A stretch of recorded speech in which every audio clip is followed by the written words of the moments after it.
नमस्कार, मी रुपाली तळेकर. आई यांना पुन्हा किचनमध्ये आपल्या सगळ्यांचं स्वागत करत आहे. आज मी आपल्यासाठी प्रसादाचा शिरा ही रेसिपी घेऊन आलेली आहे. त्याच्यासाठी लागणारं साहित्य: एक वाटी रवा, पाऊण वाटी साजूक तूप गाईचे घेतलेले आहे, 1 वाटी दूध, 1 वाटी साखर, 1 केळ, किशमिश, ड्रायफ्रूट चवीनुसार. चला मग आपण आपल्या रेसिपीला सुरुवात करूया. प्रथमतः आपण पॅन तापायला ठेवलेला आहे. आता याच्यामध्ये आपण थोडंसं तूप टाकणार आहोत. आपण फक्त रवा भाजण्यापुरतं साजूक तूप टाकत आहोत. पॅन थोडासा आपला तापला की आपण त्याच्यामध्ये रवा टाकायचा आहे भाजण्यासाठी.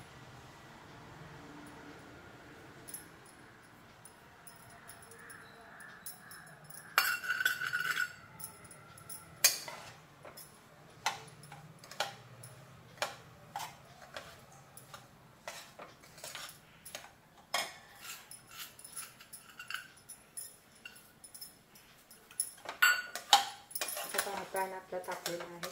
आता रवा भाजण्यास आपण सुरुवात करतो.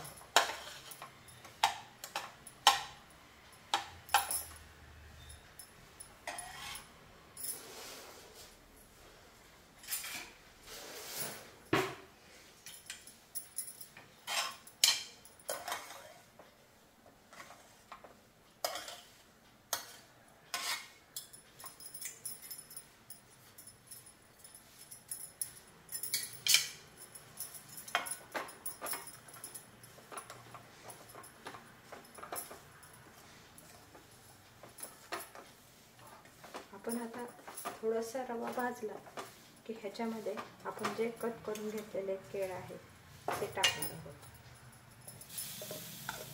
केळ भाजताना घातलं तर ते काळं पडत नाही. आता आपण जनरली पाहतो की प्रसादाच्या ह्याच्यामध्ये शिऱ्यामध्ये केळले हे नंतर काळे होते, पण आपण भाजतानाच टाकल्यामुळे ते पूर्ण मेल्ट होऊन जाते आणि त्याचा काळा रंग पण येत नाही. फक्त टेस्टसाठी आपल्याला केळाची चव जाणवते पण दिसत नाही.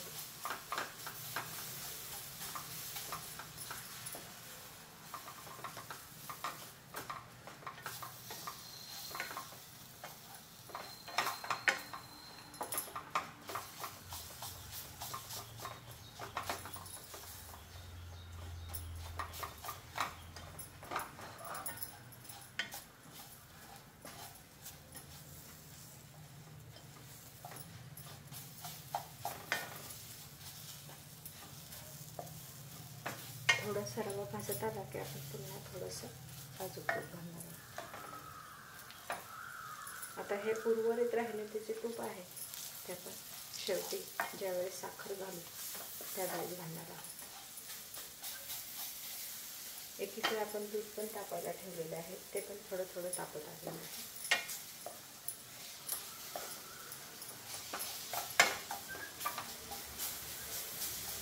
प्रत्येक वेळेस रवा हलवताना आपण ते केळ जे आहे ते स्मॅश करत राहायचं.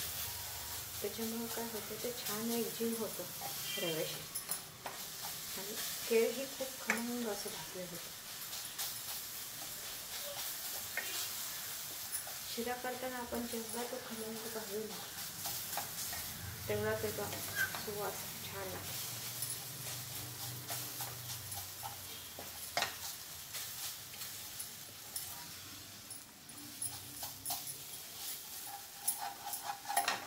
आपण ह्याच्यामध्ये पाणी बिलकुल घालणार नाही. आपण पूर्ण हे दुधामध्येच करणार आहोत, कारण शिरा म्हटलं नैवेद्याचं सत्यनारायणाचा प्रसाद म्हणतो की तो दूध तूप साखर ह्याच्यामध्येच करतो. आता आपण तो वाटीच्या प्रमाणात घेतो, तर सव्वाच्या प्रमाणात घ्यायचा. फ्लेम थोडीशी बारीक करायची. जळायचं असं वाटायला लागलं थोडंसं बारीक करायचं. प्रसाद हा नेहमी सव्वाच्या प्रमाणात करत असतात. मसाल्याचं प्रमाण म्हणलं तर मग 1 किलो रवा, 1 किलो तूप, 1 किलो साखर, 1 लिटर दूध हे त्याचं प्रमाण. पण आपण आता थोडंच करत आहोत म्हणून वाटीच्या प्रमाणात घेतलेलं आहे.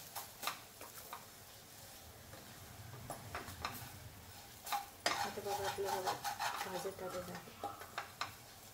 स्मेल पण खूप छान सुटलेला आहे. म्हणजे केळ आणि रवा भाजल्याचा जो एकत्रित सुगंध आहे ना तो खूप छान येतो.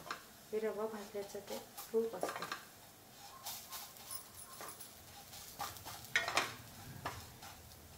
आता दूध आपलं तापलेलं आहे. आता आपण दुधाचा गॅस बंद करूया.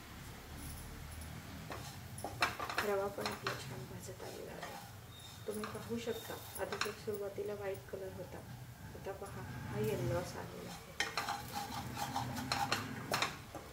तर याच्यामध्ये आपण थोडं थोडं करून सगळ्या गोष्टी ॲड करणार आहोत.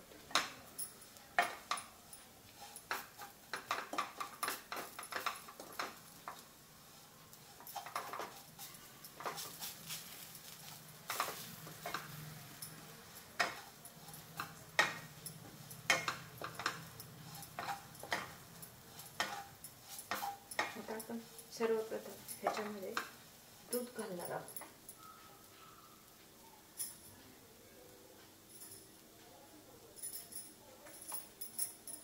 हे 1 वाटीचे दूध घेतले ते मी पूर्णपणे घालणार आहे.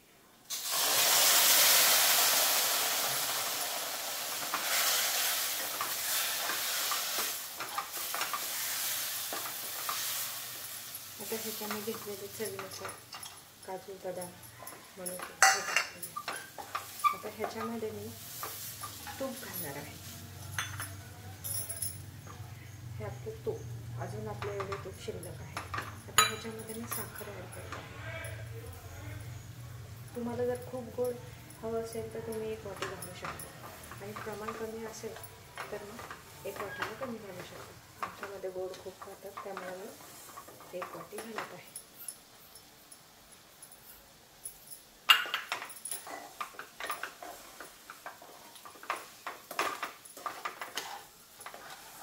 आता आपण हे राहिलेलं तूप सगळं आहे ते पण टाकून आहोत.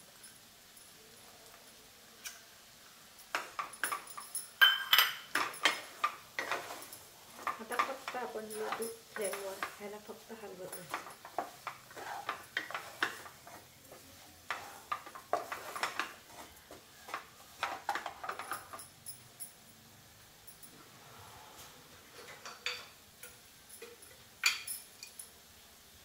ह्याच्यामध्ये मी चवीनुसार वेलची पूड घालते.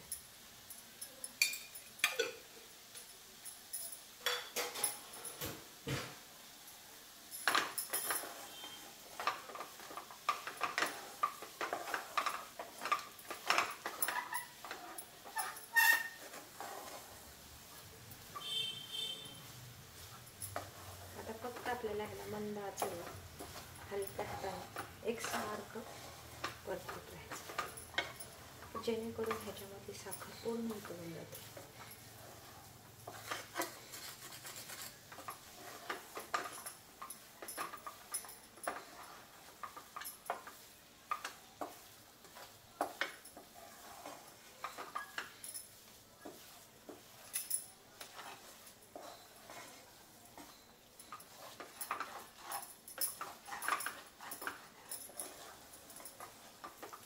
तुम्ही पाहू शकता इथे एकसारखा एकजीव झालेला आहे आणि आपण अगोदर जे रवा भाजताना केळी जे घातलेलं आहे ते कुठेच दिसत नाही.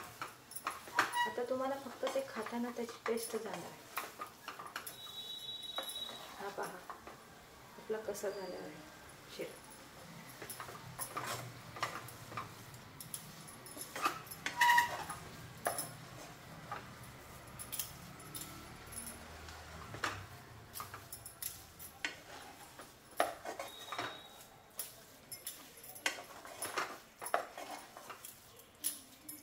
आता आपण पाहू शकता ह्याच्यामध्ये साखर पूर्ण वितळलेली दिसते. आपल्याला साखर कुठेच राहिलेली नाही.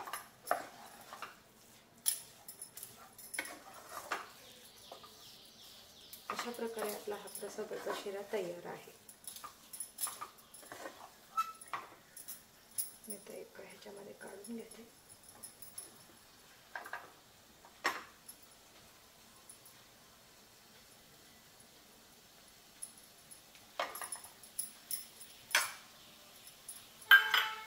हा पहा, आपला प्रसादाचा शिरा तयार आहे. कशी वाटली रेसिपी? आवडली तर नक्की लाईक आणि शेअर करा.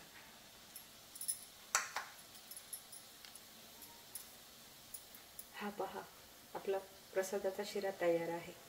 आवडला तर नक्की लाईक शेअर करा आणि कमेंट करा. थँक्यू.